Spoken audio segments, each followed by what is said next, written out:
Bien.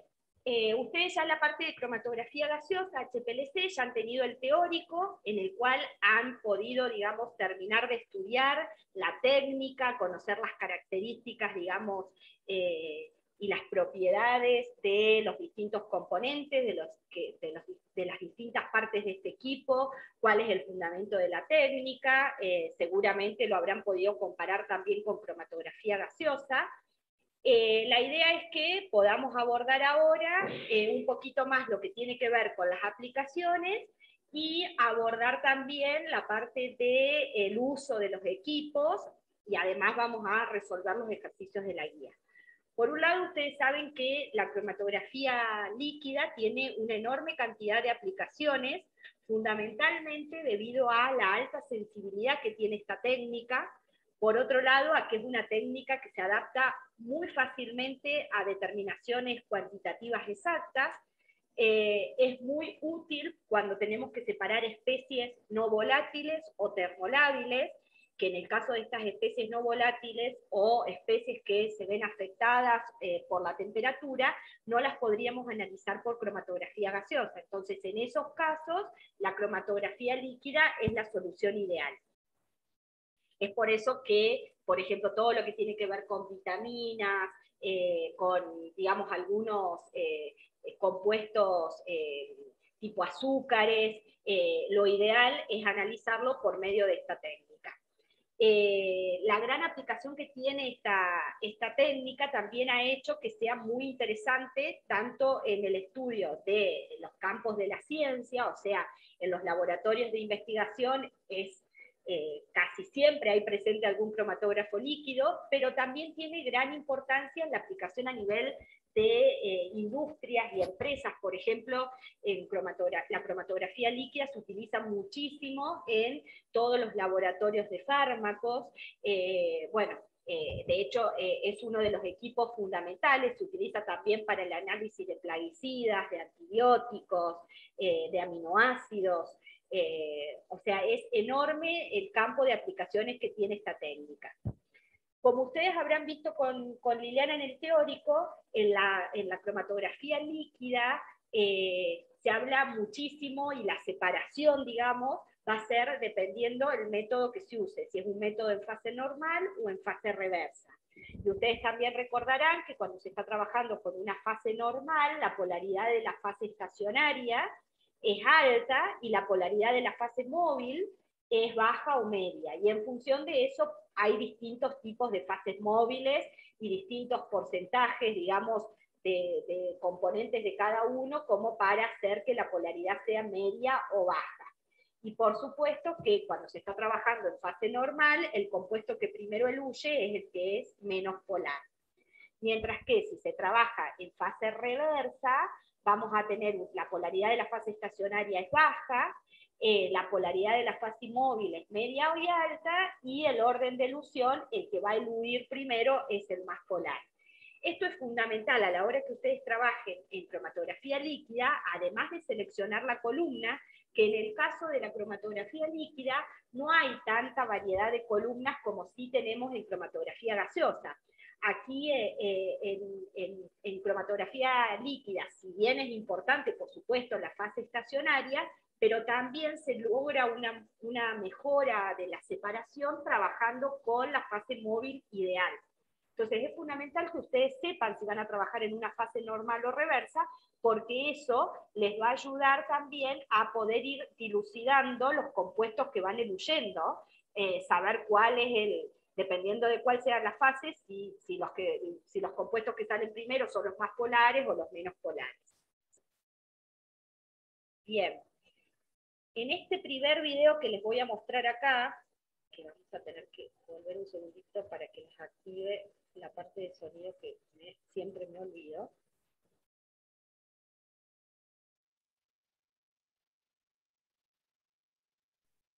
Bien, en este primer video lo que vamos a ver es el funcionamiento de un equipo de cromatografía.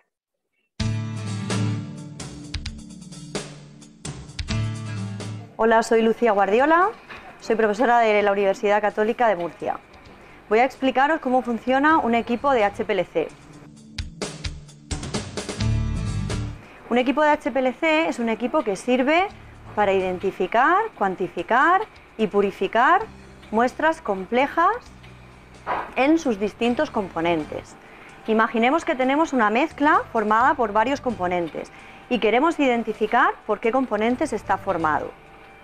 Lo que haremos será seleccionar, en este caso trabajamos con cromatografía en fase reversa. En fase reversa se trabaja con agua y un modificador orgánico, que suele ser acetonitrilo y metanol. Mediante una bomba que suministra un caudal fijo, constante, y esto es muy importante puesto que trabajaremos, ahora lo comentaré, con tiempos de retención, suministra un caudal constante. Este caudal constante permite a través de estos conectores pasar ese modificador orgánico y el agua a través de todo el sistema. Llegamos aquí donde vamos a colocar nuestra muestra en un vial. Colocaremos la muestra que queremos identificar en un vial y realizaremos la inyección.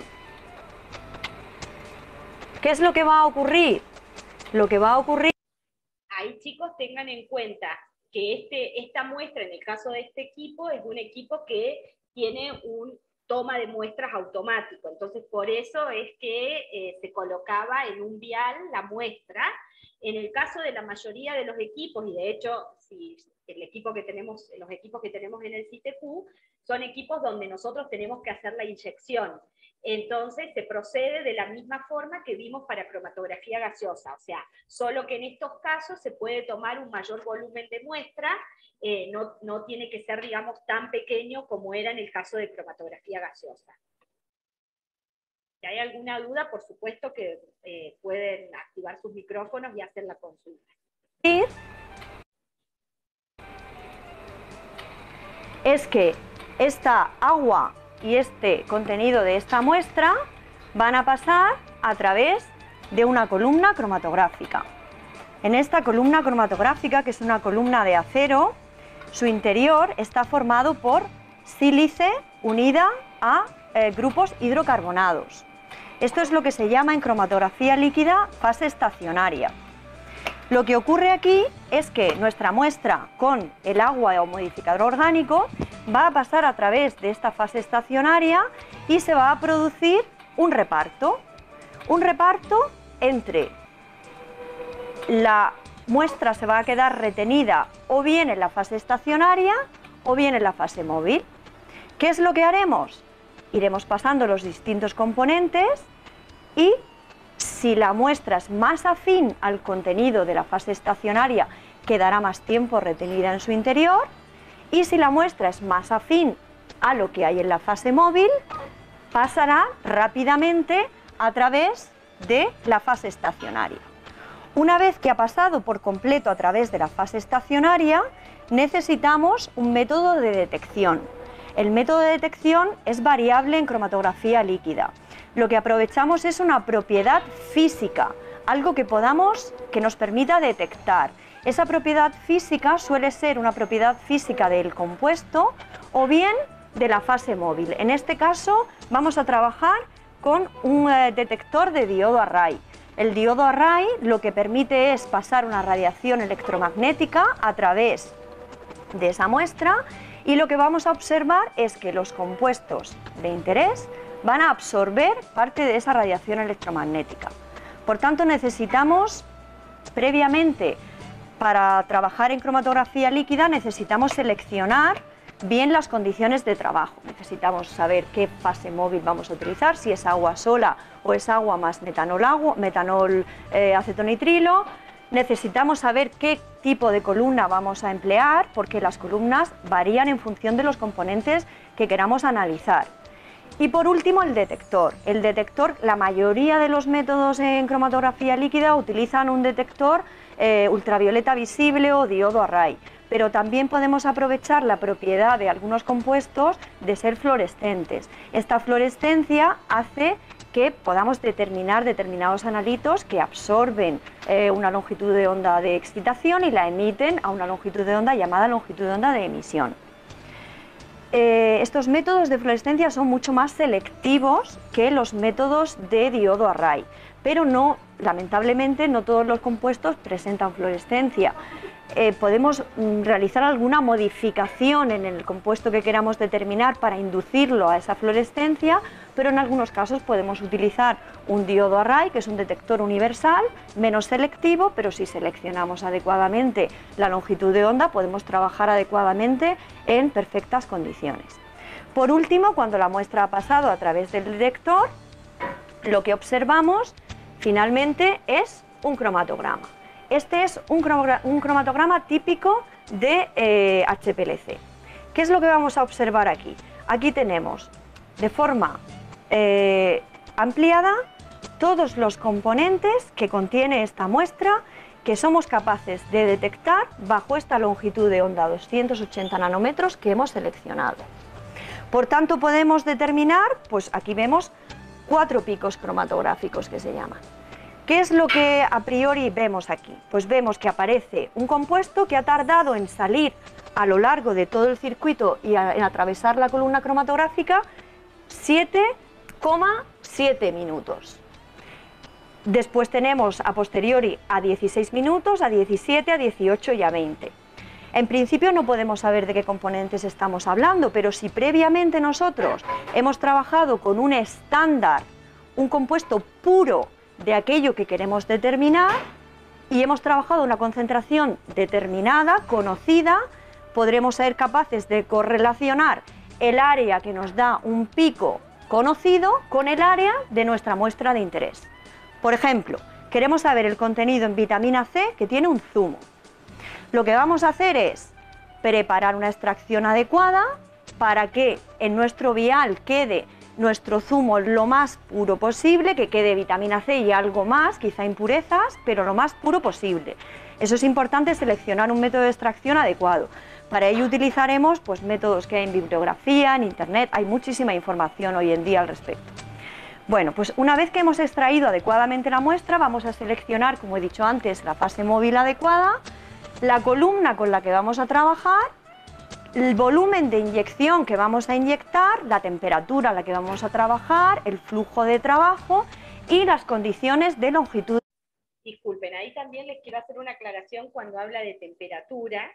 En realidad, en cromatografía líquida, si bien se usan, digamos, hornos donde van colocadas las columnas, puede darse el caso también de que una columna en cromatografía líquida esté a temperatura ambiente.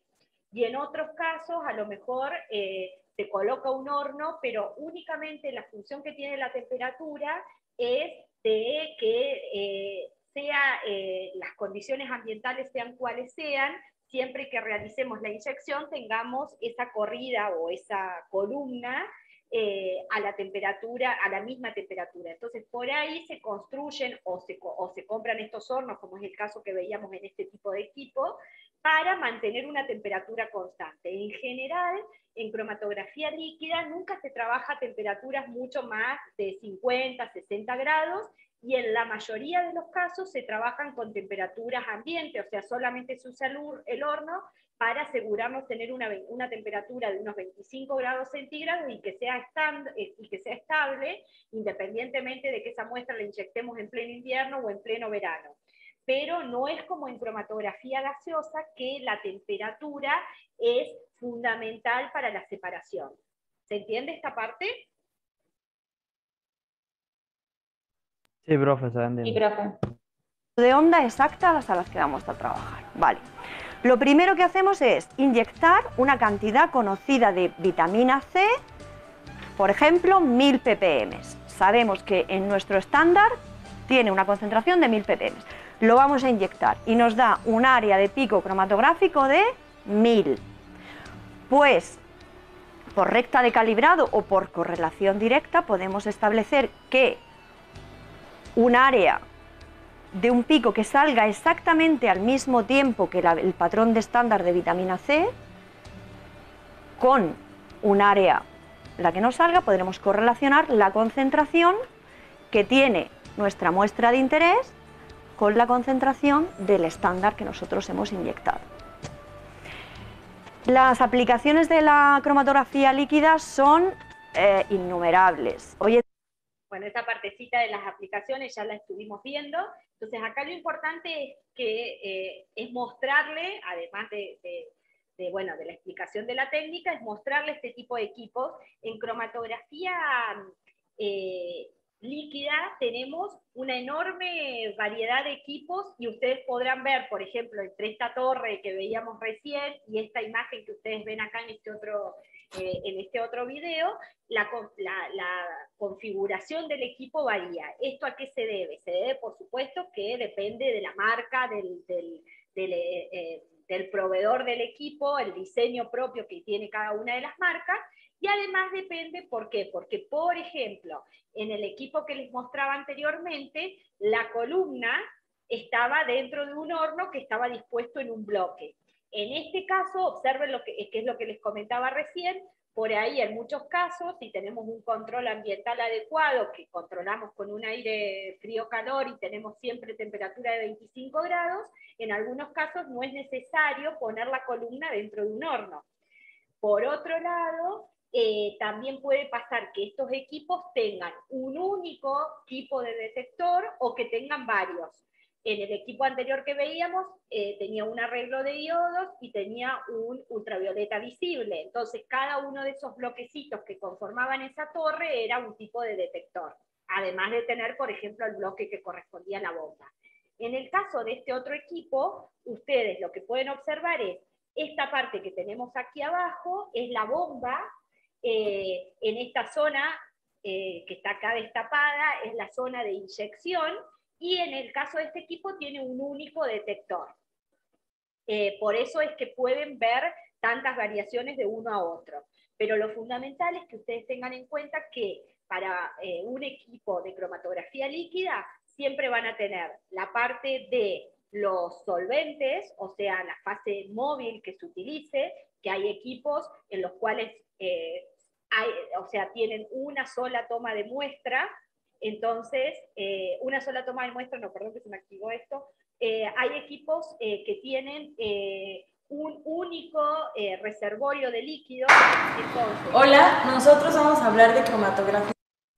Entonces, en este caso, uno tiene que preparar previamente la mezcla, por ejemplo, supónganse que estemos usando una mezcla agua-acetonitrilo, bueno, la preparamos y se coloca en ese botellón. O hay otros equipos en los cuales tenemos 3 o 4 botellas en las cuales nosotros colocamos cada uno de esos solventes puros y el equipo automáticamente arma la mezcla que nosotros programemos. Por ejemplo, queremos que tenga, no sé, un 10% de acetonitrilo y un 90% de agua, entonces automáticamente el equipo arma esas mezclas.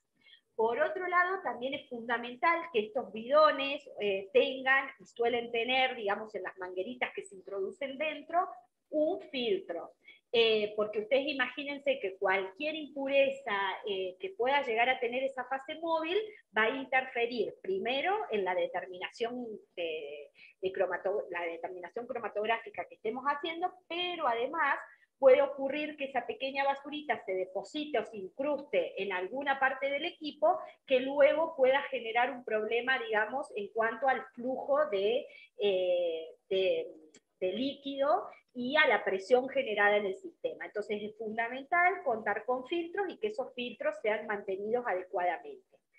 Otra parte fundamental del equipo es la parte de la bomba. Ustedes habrán visto con Liliana que hay distintos tipos de bombas.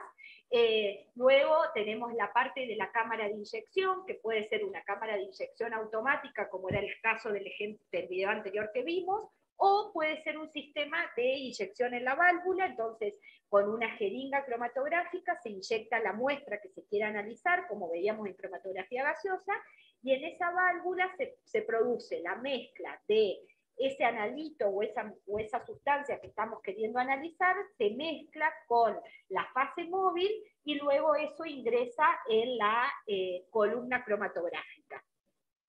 Pasa por la columna, por supuesto, se produce la separación según esta afinidad que tenga el analito por la fase estacionaria o por la fase móvil, eso es lo que va a ir dando la separación y los distintos tiempos de retención, y luego pasa al detector, para luego, digamos, ser tomado, en este caso puede ser o bien con un software, la mayoría de estos equipos están conectados a una PC, entonces el cromatograma, que es el resultado final, digamos, de esa separación cromatográfica, ese gráfico, lo vamos a obtener desde la PC, o anteriormente se usaban una especie de sistemas de integración, para que ustedes tengan una idea, era similar a las antiguas impresoras, entonces automáticamente iba produciéndose la separación, en lugar de tenerlo en la imagen, digamos, de la computadora, se iba imprimiendo.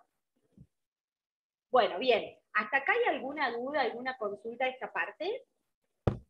Profe, yo tengo una duda. Sí, decime. El detector, porque habíamos dicho que puede ser UV visible, ¿verdad? Sí. En ese caso, ¿se corre, por ejemplo, en todo el rango de UV visible o se trabaja con una longitud de onda específica? ¿Cómo se Muy trabajaría? bien, muy buena tu pregunta.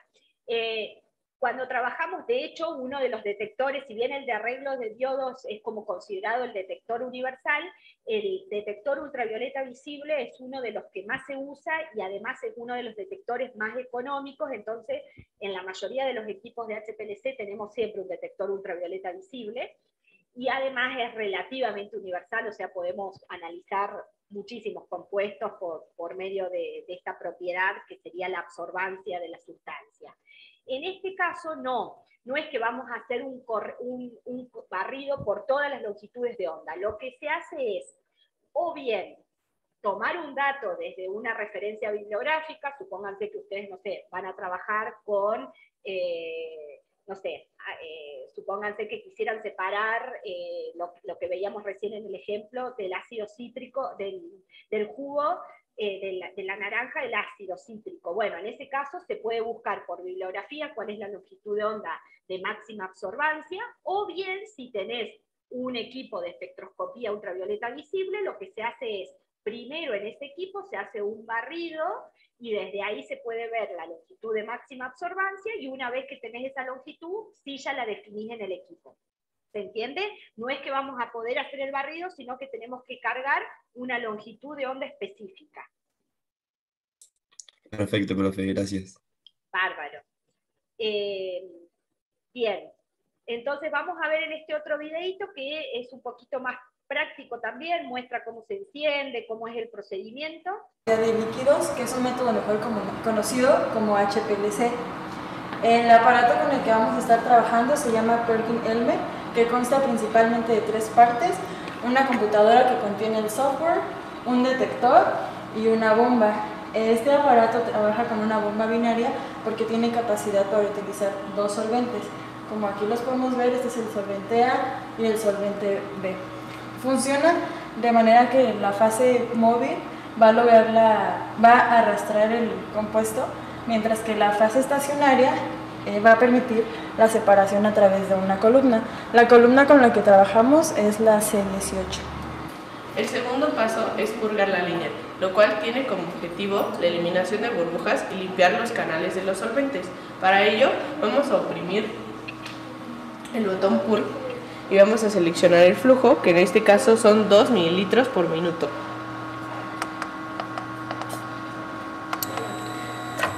Y aquí dependerá el porcentaje de solventes dependiendo del experimento. Vamos a girar tantito la salida, y con ayuda de una jeringa vamos a extraer el residuo.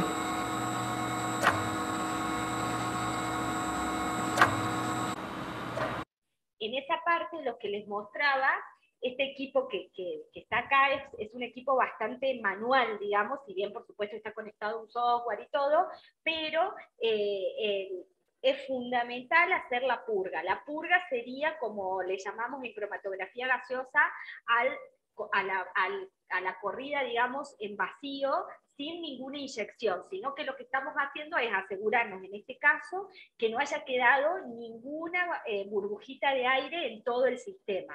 ¿Por qué? Porque esto, por supuesto, que puede hacer variar el flujo de la fase móvil, Y además, estas burbujas también pueden interferir en el detector y nos podrían dar, digamos, algún error en la detección de un determinado analito. Entonces es fundamental asegurarnos que el sistema tenga un flujo constante y que no contemos, digamos, con ninguna burbuja de aire.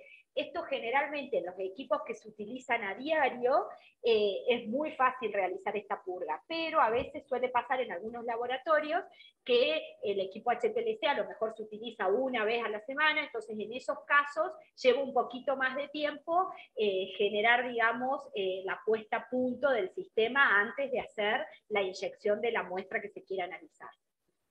Una vez purgada la línea, se oprime el botón TC-Nav, que lo podemos distinguir ya que es una carretera con un paisaje y una bandera. Aquí vamos a cambiar el número de usuario por manager y la contraseña es...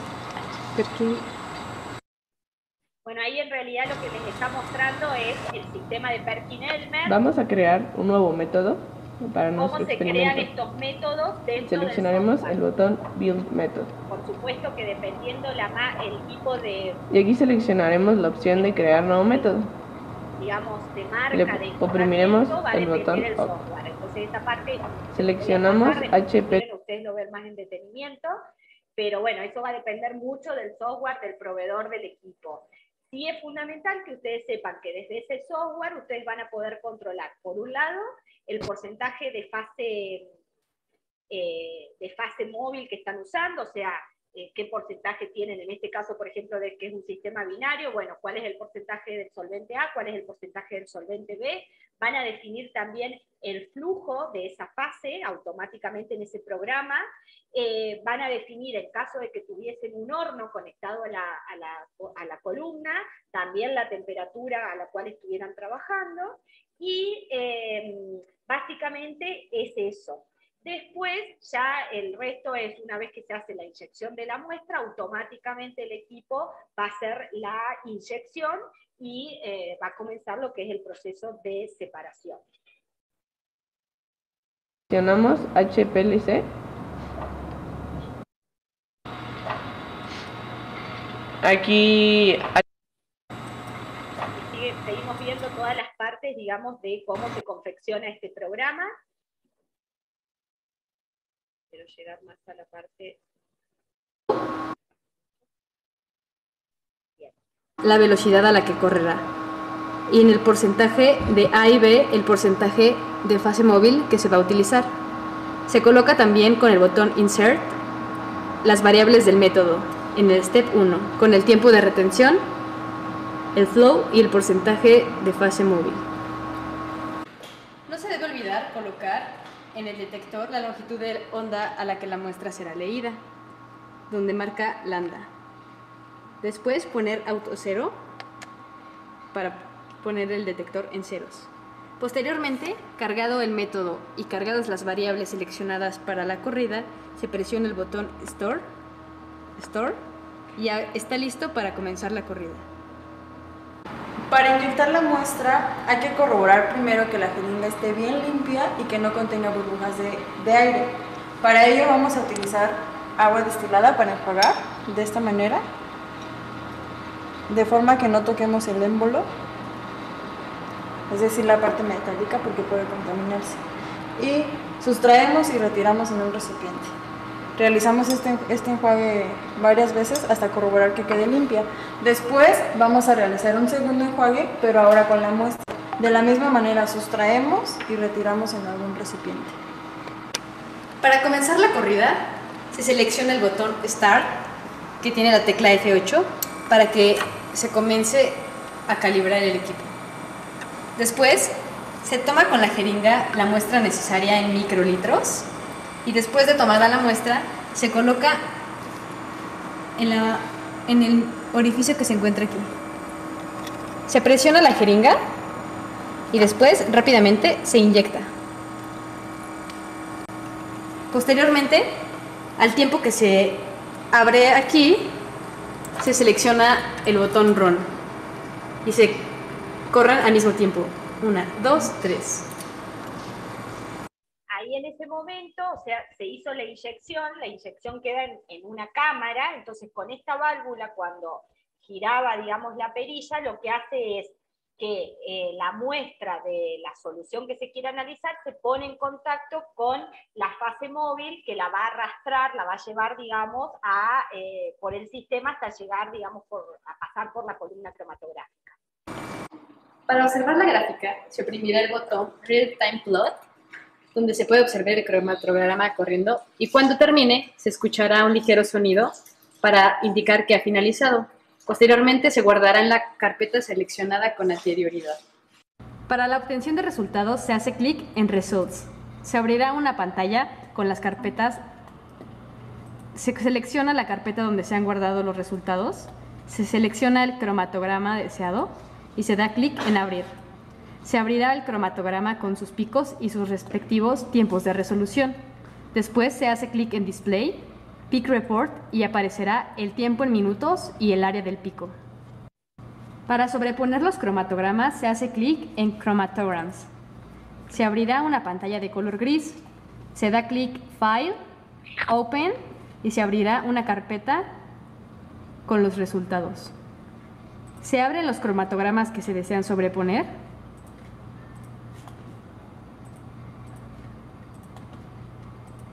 Y después se hace clic en el icono de los cromatogramas sobrepuestos, Overlay Review, y aparecerá una pantalla con los cromogramas seleccionados sobrepuestos.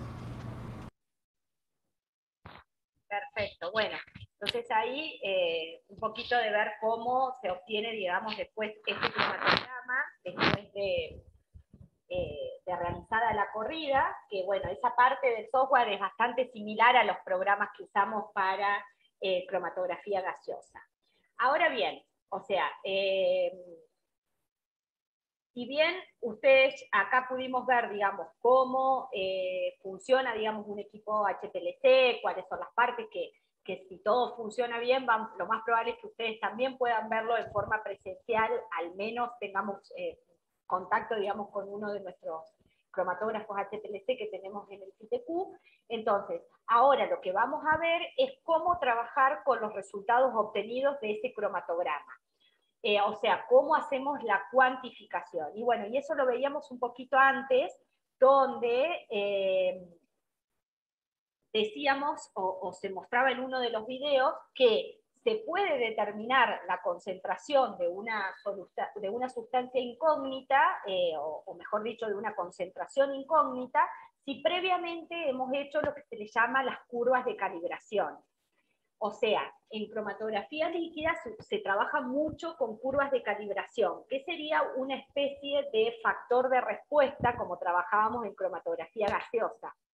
Entonces, por ejemplo, si ustedes tienen que determinar la concentración, volvamos al ejemplo que vimos al principio, la concentración de ácido cítrico en una muestra de jugo de naranja, para eso, previamente, por supuesto, tendremos que trabajar con el ácido cítrico puro en el sentido de que no esté, digamos, en esta mezcla que tengamos que extraer de los jugos. Ese ácido cítrico se arman distintas concentraciones conocidas, y se van inyectando cada una de esas soluciones de concentración X, se inyectan en el cromatógrafo líquido, por supuesto que ya se ha definido qué tipo de columna se va a usar, cuál va a ser la fase móvil, si vamos a estar trabajando en un sistema en fase reversa o normal, se ha definido la temperatura de la columna, el tipo de detector, en caso de usar un detector ultravioleta visible, también se va a haber definido la longitud de onda a la cual se quiera trabajar. Entonces, todo esto hace que vayamos obteniendo un cromatograma con el área correspondiente a cada una de esas corridas, y esto nos va a permitir construir una curva de calibración, donde lo que vamos a graficar es área versus concentración. Y como hacían, recuerdan cómo hacíamos en espectroscopía ultravioleta visible, íbamos graficando los puntos, luego ajustábamos estos puntos experimentales, y obteníamos la pendiente de esta curva, que la pendiente de esta curva no era otra cosa más que el coeficiente del épsilon, ¿recuerdan? El coeficiente de absortividad, porque si estamos trabajando con un detector UV visible, en realidad lo que la propiedad física que estamos midiendo es la absorbancia que tienen esos compuestos. Entonces, una vez que tenemos esto, vamos a calcular ese épsilon. Si ustedes lo ven desde el punto de vista práctico, puramente en el ejercicio, supónganse que ustedes ya tienen hecha la curva de calibración. Ahora bien, ahora sí inyectan ese jugo el extracto, digamos, de ese jugo de naranja y obtienen el área. Supónganse que tienen este valor de área. Entonces, con ese valor de área, ustedes pueden entrar a esta curva de calibración y van a poder determinar cuál es la concentración de esa solución que estamos analizando. Por supuesto que eso también no es necesario que lo hagan si quieren tener mayor exactitud en el cálculo. Ustedes tienen determinado el coeficiente, la pendiente, digamos, de esta línea recta, que es el coeficiente del épsilon. Entonces, con ese valor también ustedes lo que pueden hacer es tomar el valor de área, dividirlo por ese épsilon y le va a dar el valor de concentración. Estamos, hasta esta parte, ¿me van siguiendo?